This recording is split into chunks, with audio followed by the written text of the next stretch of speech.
Hello students, কেমন আছো তোমরা সকলে? আশা করি সবাই খুব খুব খুব ভালো আছো। তো আমিও খুব ভালো আছি। তো আজকে যে টপিকটা আমরা পড়বো, যেটা লেকচার ক্লাস অ্যাকচুয়ালি আজকে আমি দেবো, সেটা হচ্ছে ভাইরোলজির উপরে। তো তোমাদের অনেক দিন ধরে রিকোয়েস্ট ছিল ভাইরোলজির উপর ভিডিও বানানোর। তো ইন্ট্রোডাকশন অফ ভাইরাসটা হচ্ছে প্রথম চ্যাপ্টার ভাইরোলজি। তো সেই জন্য ভাবলাম এটা থেকেই স্টার্ট করা যাক। তো আজকে ভাইরাসের যে বেসিক ইন্ট্রোডাকশন, ভাইরাসের যে স্ট্রাকচার আছে সেটা নিয়ে তোমাদের সাথে ডিটেলসে আলোচনা করব। নেক্সট পার্টগুলোতে তোমাদেরকে আদার্স যে ভাইরাসের ডিটেলসগুলো আছে, বিভিন্ন টাইপস অফ ভাইরাস আছে, ক্যাটাগরি আছে, তো সেইগুলো নিয়ে ভিডিও তোমরা পেতে থাকবে, ঠিক আছে? তো চ্যানেলে যদি নতুন হয়ে থাকো, চ্যানেলটিকে অবশ্যই করে সাবস্ক্রাইব করে নিও, আর পাশে থাকা বেল নোটিফিকেশনটিকে অল সিলেক্ট করে রেখো, নাহলে কিন্তু ভিডিও নোটিফিকেশন তোমাদের কাছে পৌঁছাবে না। তো চলো আজকের ভিডিওটাকে স্টার্ট করে দিই। তো প্রথমে হচ্ছে ইন্ট্রোডাকশন অফ ভাইরাস। তো ভাইরাস কী জিনিস সেটাকে আগে জানতে হবে। তো ভাইরাসের যে ডেফিনেশনটা আছে সেটা তোমাদেরকে একটু ভালো করে বুঝিয়ে দিই। তো ভাইরাস হচ্ছে কি না, viruses are the simplest obligate intracellular parasite containing the genetic material surrounding by the protein। তো এই কথাটার প্রত্যেকটার একটা করে মানে আছে। ইভেন যখন তোমাকে ভাইরাস নিয়ে কিছু বলবে বা ভাইরাসের ডেফিনেশন লিখতে দেবে বা জিজ্ঞাসা করবে ভাইভাতে, তখন তোমাকে প্রত্যেকটা টার্ম ডিটেলসে তাদেরকে বুঝিয়ে দিতে হবে যে প্রত্যেকটা শব্দের মানে কি। তো viruses are the simplest obligate intracellular parasite. এটা আগে বুঝতে হবে যে ভাইরাস হচ্ছে একটা প্যারাসাইট, ঠিক আছে? প্যারাসাইট বলতে আমরা কি বুঝি না, যেই সমস্ত মানে জীবরা বা প্রাণীরা বা যা কিছুই বলো না কেন, সেটা হতে পারে তোমার হচ্ছে কোনো অণুজীব হতে পারে, কোনো ব্যাকটেরিয়া হতে পারে, কোনো কিছু ভাইরাস, যে কোনো জিনিস যেটা তাদের জীবন ধারণের জন্য এবং তাদের আশ্রয়ের জন্য অন্য একটা প্রাণীর ওপর নির্ভরশীল, তাদেরকে আমরা বলবো প্যারাসাইট, ঠিক আছে? যেই প্রাণীর শরীরে সে বাসা বাঁধবে সেটা হচ্ছে তার হোস্ট, ঠিক আছে? আর যেই প্রাণীটা ওই হোস্টের শরীরে বসবাস করছে কিসের জন্য? খাদ্যের জন্য এবং আশ্রয়ের জন্য, এবং তাদের সেক্সুয়াল রিপ্রোডাকশন যেগুলো আছে তো সেইগুলো কমপ্লিট করার জন্য। তো টোটালটা ব্যাপারটা মিলিয়ে অন্য একটা প্রাণীর ওপর নির্ভরশীল হচ্ছে, তাদেরকে আমরা বলবো প্যারাসাইট, ঠিক আছে? তো এটা হচ্ছে প্যারাসাইটের ডেফিনেশন, যেটা তোমরা সবাই জানো, তাও একবার বলে দিলাম। তো ভাইরাসেস আর দ্য সিম্পলেস্ট, অর্থাৎ সব থেকে ছোট, ঠিক আছে? এটা হচ্ছে ব্যাকটেরিয়ার থেকেও ছোট। এটা একদম ন্যূনতম যে এর মানে সাইজ অ্যান্ড হচ্ছে যে যা কিছুই বলো না কেন, সব থেকে কম। তো এটা হচ্ছে সিম্পলেস্ট লিভিং অর্গানিজম, ঠিক আছে? সিম্পলেস্ট লিভিং অর্গানিজম এই টার্মটা এর জন্য ইউজ করা হয়। আবার কোনো কোনো ক্ষেত্রে এটা লিভিং না হচ্ছে নন লিভিং, সেটা নিয়েও একটা কন্ট্রোভার্সি আছে। কারণ ভাইরাসের কিছু কিছু ক্যারেক্টার আছে যেগুলো লিভিং অর্গানিজমের মতো, আবার কিছু কিছু ক্যারেক্টার আছে যেগুলো নন লিভিং অর্গানিজমের মতো। যেমন হচ্ছে ভাইরাস কি, ভাইরাসের শরীরে কিন্তু কোনো মানে এক পার্টিকুলার সেল থাকে না। অ্যাকচুয়ালি কোনো যদি লিভিং অর্গানিজম হয় সেটার সেল থাকে, কিন্তু ভাইরাস হচ্ছে অ্যাসেলুলার, অর্থাৎ এর কোনো সেল নেই। এর শুধুমাত্র কি আছে, একটা নিউক্লিক অ্যাসিড আছে, হয় ডিএনএ অথবা আরএনএ। তো সেই জন্য এর কিছু কিছু ক্যারেক্টার যেগুলো হচ্ছে যে লিভিং অর্গানিজমের মতন, আবার কিছু কিছু নন লিভিংয়ের মতো। তো এই দুটোর মধ্যখানে হচ্ছে পরে এটা, ঠিক আছে? তো এ হচ্ছে সিম্পলেস্ট অবলিগেট ইন্ট্রাসেলুলার প্যারাসাইট। এবারে জানতে হবে অবলিগেট কথাটার মানে কি। অবলিগেট কথাটার মানে হচ্ছে যেই প্রাণীটা বা যেই লিভিং অর্গানিজমটা completely depend on the host cell for তার ফুড হতে পারে, তার সেল্টার হতে পারে, তার রিপ্রোডাকশনের জন্য টোটালি হোস্টের ওপর ডিপেন্ডেন্ট। মানে হোস্টের বাইরে যদি একে নিয়ে আসা হয় তাহলে সে সার্ভাইভ করতে পারবে না, তাদেরকে আমরা বলবো অবলিগেট, ঠিক আছে? সেটা হচ্ছে অবলিগেট প্যারাসাইট হতে পারে বা অবলিগেট আদার্স অন্য যে কোনো। আমরা যখন ব্যাকটেরিয়া পড়েছিলাম তখন অবলিগেটরি অ্যানারোব পড়েছিলাম, অবলিগেটরি এরোবিক ব্যাকটেরিয়া পড়েছিলাম। অবলিগেট কথাটার মানে হচ্ছে totally depends upon the host, হোস্টের বাইরে সে কোনো কিছু করতে পারবে না। ইন্ট্রাসেলুলার কথার মানে কি? ইন্ট্রাসেলুলার কথার মানে হচ্ছে সেলের ভিতরে। এটা তো তোমরা সবাই জানো। ইন্ট্রাসেলুলার এক্সট্রাসেলুলার কথাটার মানে কি? প্যারাসাইট কন্টেনিং, কি কন্টেন করছে? Genetic material. জেনেটিক মেটেরিয়াল বলতে হচ্ছে নিউক্লিক অ্যাসিড কন্টেন করছে, যেটা হচ্ছে ডিএনএ অথবা আরএনএ। তো এইটার উপর বেস করে ফার্দার হচ্ছে ভাইরাসের ক্লাসিফিকেশন হয়, একটা ডিএনএ ভাইরাস আর একটা হচ্ছে আরএনএ ভাইরাসের ক্যাটাগরিতে পড়ছে। তো ভাইরাসের যেরকম কি আমি আগে বললাম, যে কোনো ব্যাকটেরিয়ার ক্ষেত্রে কি একটা সেল থাকে, একটা সেল লেয়ার থাকে, সেল মেমব্রেন থাকে, কিন্তু ভাইরাসের ক্ষেত্রে কোনো সেলুলার মানে সেলের কোনো প্যাটার্ন থাকে না, অনলি কি থাকে, জেনেটিক মেটেরিয়াল থাকে, যেটা হচ্ছে সারাউন্ডেড বাই দ্য প্রোটিন, যেটা আবার প্রোটিন দিয়ে সারাউন্ডেড। তো ভাইরাসের স্ট্রাকচারটা দেখো এখানে আমি এঁকেছি, এটা দেখলে বুঝতে পারবে যে ভাইরাসের কি কি মেটেরিয়াল থাকে, তার লেয়ার কি থাকে, টোটালটা এখানে তোমরা বুঝতে পারবে। ঠিক আছে, তো এই ব্যাপারটাকে আগে ক্লিয়ার করে নাও। Virus are the simplest obligatory intracellular parasite. Simplest সব থেকে ছোট, অব্লিগেট হচ্ছে totally depends upon the host, intracellular that means হচ্ছে ইন দ্য সেল। প্যারাসাইট মানে বললাম যে হচ্ছে যে সমস্ত প্রাণীরা নিজের বাসস্থান, খাদ্য অথবা রিপ্রোডাকশনের জন্য অন্য একটা প্রাণীর ওপর মানে তাদের হোস্ট সেলের ওপর ডিপেন্ডেন্ট, তাদেরকে বলবো আমরা Parasite. Containing the genetic material, genetic material এখানে কি থাকছে, নিউক্লিক অ্যাসিড, হয় ডিএনএ অর আরএনএ। ঠিক আছে, সারাউন্ডেড বাই দ্য প্রোটিন, যেটা কিনা একটা প্রোটিন দ্বারা সারাউন্ডেড। এটা হচ্ছে আমার ভাইরাসের ডেফিনেশন। দেন হচ্ছে এখানে প্রপার্টি। তো সব থেকে ইম্পর্টেন্ট যে পার্টটা সেটা হচ্ছে ভাইরাসের প্রপার্টি। এটা তোমাদেরকে পরীক্ষাতে তোমাকে কোশ্চেন আসবে, বড় কোশ্চেন 6 নাম্বারের আসতে পারে, 5 নাম্বারেরও আসতে পারে, শর্ট নোটও আসতে পারে। তো তখন তোমাকে ভাইরাসের প্রপার্টি লিখতে হবে। ভাইরাসের প্রপার্টিটা এই ডেফিনেশনের মধ্যে থেকে অনেকটা, তোমরা যদি ডেফিনেশনটা পড়ে নাও তাহলে ওখান থেকেই তোমার অনেকটা কভার হয়ে যাবে। কি বলছে দেখো, virus are the obligate intracellular Parasite, যেটা কিনা আমি আগে তার ডেফিনেশনেই বললাম। এরা কি, এরা হচ্ছে অব্লিগেট ইন্ট্রাসেলুলার প্যারাসাইটস। ঠিক আছে, সরি প্যারাসাইট না, এটা হচ্ছে পার্টিকেল। ঠিক আছে, পার্টিকেল প্যারাসাইট মানে ওই একই জিনিস, কারণ যেহেতু খুবই ক্ষুদ্র সেই জন্য একে লিভিং অর্গানিজম বা লিভিং পার্টিকেল এরকম বলে সম্বোধন করা হয়। তো ভাইরাস হচ্ছে অব্লিগেট ইন্ট্রাসেলুলার পার্টিকেলস, এটা একটা পার্টিকেল যেটা হচ্ছে তোমার অব্লিগেট অ্যান্ড ইন্ট্রাসেলুলার। দেন হচ্ছে virus genome are either DNA or RNA. সব থেকে ইম্পর্টেন্ট জিনিস হচ্ছে এই পয়েন্টটা, ভাইরাসের মধ্যে নিউক্লিক অ্যাসিড যে কোনো একটাই প্রেজেন্ট থাকবে, সেটা হয় ডিএনএ অর আরএনএ। ঠিক আছে, যেটা এখানে বলা হয়েছে, তো এই পয়েন্টটা দেবে। তারপর হচ্ছে virus have a naked capsid or envelope with attached protein. ঠিক আছে, ভাইরাসের মধ্যে একটা ক্যাপসিড থাকে, ন্যাকেড ক্যাপসিড থাকে। ঠিক আছে, যেটা তার যে ডিএনএ বা আরএনএটাকে কাভার করে রাখে। তো সেইটা অর এনভেলপ, কিছু কিছু ভাইরাসের এনভেলপ থাকতে পারে, কিছু কিছু ভাইরাসের এনভেলপ নাও থাকতে পারে। যদি এনভেলপ থাকে তাকে বলবো এনভেলপ ভাইরাস, যদি এনভেলপ না থাকে তাকে ন্যাকেড ভাইরাস বলা হয়। ঠিক আছে, তো অ্যাটাচড প্রোটিন, যেটা হচ্ছে প্রোটিন দিয়ে ঘেরা থাকে। এই প্রোটিনগুলো কোনগুলো, স্পাইক প্রোটিন, মানে তার যে ক্যাপসিডের বাইরে স্পাইকের মতো, স্পাইক মিনস কি, স্পাইক মানে জুতোতে দেখবে স্পাইক থাকবে, কাঁটা, এরকম টাইপের কাঁটার মতো কিছু প্রোটিন থাকে যেগুলোকে স্পাইক প্রোটিন বলা হয়। এটা হচ্ছে ভাইরাসের বাইরের বডিতে থাকবে। দেন হচ্ছে 4 নাম্বার পয়েন্ট হচ্ছে কি, they are not cultivable on ordinary culture media. মানে হচ্ছে এদেরকে অর্ডিনারি যে আমরা যে ম্যানমেড যে কালচার মিডিয়া, অর্থাৎ আমরা যেগুলো ব্লাড অ্যাগার, তারপরে হচ্ছে MacConkey's agar, nutrient agar, LJ media, Robertson cook media, যেগুলো আমরা ব্যাকটেরিয়ার জন্য আর্টিফিশিয়াল মিডিয়া বাইরে থেকে বানাই এবং সেখানে কাল্টিভেট করি ব্যাকটেরিয়াদেরকে, কিন্তু ভাইরাসকে আমরা এরকম কোনো অর্ডিনারি মিডিয়াতে গ্রো করাতে পারবো না। এটা হচ্ছে সবথেকে মোস্ট ইম্পর্টেন্ট একটা difference between bacteria and virus. Okay, এই জিনিসটা মাথায় রাখবে যে ভাইরাসকে কিন্তু কোনো অর্ডিনারি মিডিয়াতে গ্রো করানো যাবে না। ঠিক আছে, কিসে গ্রো করানো যাবে এটাও পরে আমি তোমাদেরকে বলবো, যখন ভাইরাসের পরের চ্যাপ্টারগুলো থাকবে।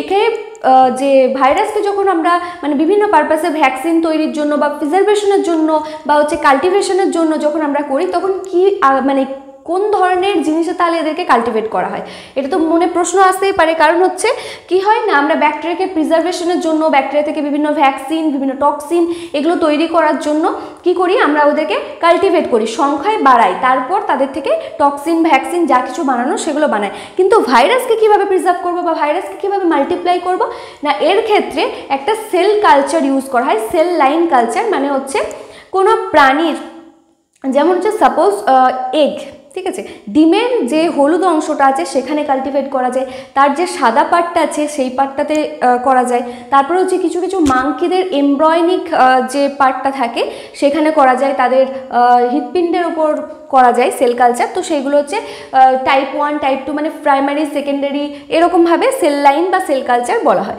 তো সেটা হচ্ছে তোমার কোথায় গেল, সেটা হচ্ছে এর কালচার পার্টটা গেল, ভাইরাসের কালচার পার্টটা। ঠিক আছে, তো তারপরে হচ্ছে আর একটা পয়েন্ট, যেটা হচ্ছে হচ্ছে এই ব্যাকটেরিয়া থেকে একে আলাদা করে সেটা হচ্ছে only visible by an electron microscope. তো ইলেকট্রন মাইক্রোস্কোপ ছাড়া অর্ডিনারি মাইক্রোস্কোপে কিন্তু এদেরকে দেখা সম্ভব নয়। তো এই যে পয়েন্টগুলো প্রপার্টিগুলো বলছি এগুলো কিন্তু আর একটা কোশ্চেনের অ্যান্সারও তোমাদেরকে তৈরি করে দিচ্ছে, সেটা হচ্ছে ভাইরাস আর ব্যাকটেরিয়ার মধ্যে যে ডিফারেন্স। অনেক সময় জিজ্ঞাসা করে ভাইভাতে যে ভাইরাস আর ব্যাকটেরিয়ার মধ্যে ডিফারেন্স কিছু বলো। তো তোমরা এই পার্টটা থেকে অনেক কিছু ডিফারেন্স কিন্তু দেখতে পাচ্ছ। আমরা ব্যাকটেরিয়াকে সাধারণত লাইট মাইক্রোস্কোপে দেখতে পাই, ঠিক আছে, কিন্তু ভাইরাসকে কখনোই আমরা লাইট মাইক্রোস্কোপে দেখতে পাবো না। এর জন্য স্পেশালি ইলেকট্রন মাইক্রোস্কোপ দরকার, only visible by electron microscope. Resistant by antibiotics, এটাও হচ্ছে আমার ব্যাকটেরিয়ার সাথে ডিফারেন্স, আর এর হচ্ছে একটা প্রপার্টি, ভাইরাসের একটা প্রপার্টি। এ কি না অ্যান্টিবায়োটিকের রেজিস্ট্যান্ট। কোনো যদি ভাইরাল ইনফেকশন হয় সেই ক্ষেত্রে কোনো অ্যান্টিবায়োটিক চার্জ করলে কিন্তু সেখানে মানে ফল পাওয়া যাবে না, কারণ কি না ভাইরাসটা রেজিস্ট্যান্ট হয় এগেনস্ট অ্যান্টিবায়োটিক। তো এই পয়েন্টগুলো তোমাকে ভাইরাল প্রপার্টির জন্য বলতেই হবে। তো এরপর হচ্ছে আর একটা জিনিস খুব ইম্পর্টেন্ট যেটা তোমাদেরকে দেখতে হবে, সেটা হচ্ছে দেখো এখানে আমি স্টার দিয়ে লিখে রেখেছি লার্জেস্ট ভাইরাস আর স্মলেস্ট ভাইরাসের নাম। এটা এমসিকিউ এর ক্ষেত্রে 1 নাম্বার কোশ্চেন আসে। যখন তুমি কম্পিটিটিভ এক্সাম দিতে যাবে সেখানে এমসিকিউ এটা জিজ্ঞাসা করবে। তো লার্জেস্ট ভাইরাস হচ্ছে আমার পক্স ভাইরাস, যেটার সাইজটা কত 300 ন্যানোমিটার, ঠিক আছে। সব থেকে বড় ভাইরাস হচ্ছে পক্স ভাইরাস যেটা হচ্ছে 300 ন্যানোমিটার, অ্যান্ড স্মলেস্ট ভাইরাস হচ্ছে পার্ভো ভাইরাস যেটা হচ্ছে 20 ন্যানোমিটার। সব থেকে ছোট হচ্ছে পার্ভো। পক্স আর পার্ভো দুটোই পি দিয়ে স্টার্ট হচ্ছে। এবার হচ্ছে পার্ভো ভাইরাসের নামটা অনেকটা লেন্দি, কিন্তু এটা কিন্তু সেই হিসাবে বড় নয়, সেটা ছোট। আর পক্স ভাইরাসটা সব থেকে বড় ভাইরাস, লার্জেস্ট ভাইরাস, ঠিক আছে। তো এবারে হচ্ছে আমরা একটুখানি যে ভাইরাসের যে স্ট্রাকচারটা আছে সেটা একটুখানি দেখে নেব। এখানে আমি একটা রাফ একটা স্ট্রাকচার, একটা ছবি আমি এঁকেছি। দেখো এই যে পার্টটা, ভিতরে যে লাল মতো পার্টটা আছে, দেখো এটাকে কি লিখেছি, এটা হচ্ছে নিউক্লিক অ্যাসিড, ঠিক আছে। নিউক্লিক অ্যাসিড অর্থাৎ হয় আরএনএ থাকবে নাই ডিএনএ থাকবে, দুটোর মধ্যে একটা জিনিস থাকবে এটা, ঠিক আছে। ডিএনএ ভাইরাসের ক্ষেত্রে ডিএনএ, না আরএনএ ভাইরাসের ক্ষেত্রে আরএনএ থাকবে। এটা হচ্ছে আমার জিনোম বা নিউক্লিক অ্যাসিডের যে পার্টটা সেটা। এটাকে কভার করে দেখো একটা বেনজিন রিংয়ের মতো একটা জিনিস আছে, যেটা হচ্ছে একটা স্ট্রাকচার আছে যেটাকে আমরা বলছি ক্যাপসিড। ক্যাপসিড কি করছে, নিউক্লিক অ্যাসিডটাকে কভার করে রাখছে। একটা ভাইরাসের ক্ষেত্রে তো সেল মেমব্রেন নেই, সেলুলার কোনো আউটলাইন নেই, যার জন্য কি হয় এই যে ভিতরের নিউক্লিক অ্যাসিডটাকে একে তো প্রোটেক্ট করতে হবে। তো এইটাকে প্রোটেক্ট কিসের এগেনস্টে করবে না হচ্ছে কোনো কিছু মানে হচ্ছে সোডিয়াম হাইপোক্লোরাইড সাপোজ, বা হচ্ছে হিট বা ইউভি লাইট, এইসব জিনিসগুলোর এগেনস্ট থেকে যাকে রক্ষা করা যায় বা এই গোটা ভাইরাসটাকে যাতে বাঁচিয়ে রাখা যায়, তো সেই জন্য এদের বাইরের একটা লেয়ার থাকে যেটা হচ্ছে ক্যাপসিড। এটা অ্যাকচুয়ালি কিন্তু না সেল মেমব্রেন নয়, ঠিক আছে। এটা হচ্ছে ক্যাপসিডে কি করছে, শুধুমাত্র নিউক্লিক অ্যাসিডটাকে প্রোটেক্ট করছে এগেনস্ট হচ্ছে অ্যাভয়েডেবল কন্ডিশন, মানে হচ্ছে যে আনফেভারেবল কন্ডিশন, মানে ভাইরাসের ক্ষেত্রে যেগুলো আনফেভারেবল কন্ডিশন থাকছে, যেগুলো তার ফেভারে নয়, তার থেকে ওকে প্রোটেক্ট করছে। এটা হচ্ছে মোদ্দা কথা, ঠিক আছে। তো স্ট্রাকচারটা দেখে নাও, এটা হচ্ছে আমার নিউক্লিয়ার পার্ট, নিউক্লিক অ্যাসিডের পার্ট, দেন এটা বেনজিনের মতো যেটা আছে সেটা হচ্ছে ক্যাপসিড। এরপরে দেখো এই যে পার্টটা আছে এইটা হচ্ছে এনভেলপ।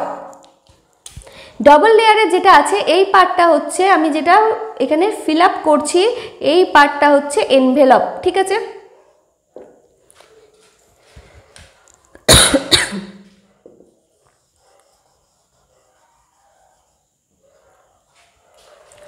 দেখো এই যে পার্টটা আমি ভর্তি করেছি এটাকে বলা হচ্ছে এনভেলপ, ঠিক আছে। তো এনভেলপের উপরে যে স্পাইকের মতো যে প্রোটিনগুলো দেখো দাঁতের মতো দেখতে, এটাকে বলা হচ্ছে এনভেলপ প্রোটিন। আর তারপরে যেটা আছে রেড কালারে আলাদা করে লিখেছি সেটা হচ্ছে মেমব্রেন প্রোটিন।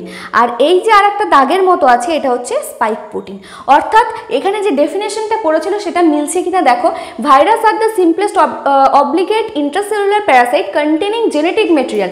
এই যে জেনেটিক মেটেরিয়াল এটা কন্টেন করছে, যেটা আবার সারাউন্ডেড বাই দ্য প্রোটিন, যেটা আবার প্রোটিন দিয়ে সারাউন্ডেড। কি কি প্রোটিন দিয়ে, এখানে দেখো এনভেলপ প্রোটিন আছে, মেমব্রেন প্রোটিন আছে, স্পাইক প্রোটিন আছে। তো এইসব প্রোটিনগুলো দিয়ে এর এনভেলপের লেয়ারটা তৈরি, ঠিক আছে। সরি, এনভেলপের লেয়ারটা তৈরি না, মানে এই প্রোটিনগুলো এনভেলপের উপরে রয়েছে। আর এনভেলপটা লিপিড দিয়ে তৈরি, ঠিক আছে। এটা হচ্ছে একটা লিপিডের লেয়ার, ঠিক আছে। আবার কখনো কখনো এখানে লাইপোপ্রোটিনও থাকে, প্রোটিন প্লাস লিপিড দুটোই থাকে। আবার বেশিরভাগ ক্ষেত্রে লিপিডের লেয়ারও লিপিডের লেয়ারটাই বেশি থাকে, লিপিডের সাথে প্রোটিনও থাকতে পারে। প্রোটিন আর লিপিড একসাথে থাকলে বলবো লাইপোপ্রোটিনের লেয়ার, আর যদি শুধু লিপিড থাকে তাহলে বলবো লিপিডের লেয়ার। ঠিক আছে, তো এই পার্টটা হচ্ছে এই যে স্ট্রাকচারটা, এটা হচ্ছে ভাইরাসের। এবারে এই এনভেলপটা যদি না থাকে, তাহলে আমরা ভাইরাসটাকে কি বলবো? Naked virus. যদি এনভেলপটা থাকে তাহলে আমরা তাকে বলবো এনভেলপড ভাইরাস। এনভেলপ যদি না থাকে তাহলে দেখো টোটাল পার্টটাই ন্যাকেড হয়ে যাচ্ছে। ঠিক আছে, টোটালটা উলঙ্গ হয়ে যাচ্ছে, মানে এটা এক্সপোজ হয়ে যাবে খুব তাড়াতাড়ি। এগেনস্ট কি না হচ্ছে, এগেনস্ট হচ্ছে কোনো তোমার অ্যান্টিবডির যদি আসে তাহলে অ্যান্টিবডি এটাকে ধ্বংস করার জন্য আসবে। তো অ্যান্টিবডির ইয়েতে বা কোনো ডিসইনফেক্টেন্ট যেমন হচ্ছে ইউভি লাইট বা সানলাইট বা হচ্ছে খুব বেশি টেম্পারেচার, তো এগুলো খুব তাড়াতাড়ি ডিস্ট্রয় হয়ে যাবে। কারণ কি, তার সুরক্ষা কবচটাই নেই। সুরক্ষা কবচ কি, এখানে প্রথম সুরক্ষা কবচ হচ্ছে তার ক্যাপসিড, দেন হচ্ছে এখানে এনভেলপ। তো একটা যদি লেয়ার হটিয়ে দেওয়া হয় তাহলে কি এ অনেকটা বেশি এক্সপোজ হয়ে যাবে এই যে আদার্স যে কন্ডিশনগুলো বললাম সেই কন্ডিশনের এগেনস্টে। ঠিক আছে, তো এই ব্যাপারটা হচ্ছে এনভেলপের থাকা বা না থাকার ভিত্তিতে দুভাগে ভাগ করা যাচ্ছে, আবার তার জেনেটিক মেটেরিয়ালের ইয়েতেও দুভাগে ভাগ করা যাচ্ছে, হয় ডিএনএ অথবা আরএনএ ভাইরাস, যেটা আলাদা আলাদা করে বলা হয়।